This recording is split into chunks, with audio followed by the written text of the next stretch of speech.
څوک دنیوي کاروبار کې دنیا ګټي او دا پکې درې نیتونه وکړي. درې وایي په ورځ قیامت کې به الله رب العزت سره په داسې حالت کې میلاو شي چې مخ پی 14 سپوږمۍ په شان پړ کېږي. نو موږ تاسو خاصې دنیوي کاروبارونه کوم که دغه درې نیتونه مو وکړل دنیا مو وګټله او آخرت مو وګټلو. وایي کور مې ته لاړ شه ترور به م وکسې او وریژې به م وخورې.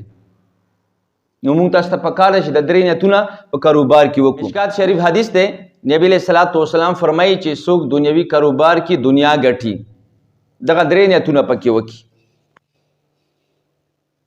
اول نیت چې زه چاته لاس ونه نیسم، چاته سوال ونه کم.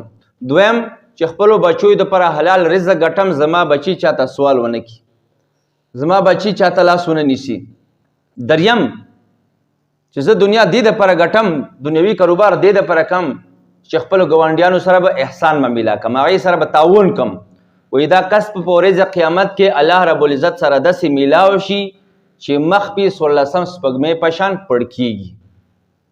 نو موږ تاسو دنیوي کاروبارونه کوم، هر سړی کوي، پکار دی چې د درې نیتونه ورکې وکړو چې زه کاروبار دې دپاره کوم چاته لاس ونه نیسم، چاته سوال ونه کم. دویم زما بچي چاته لاس ونه نیسي.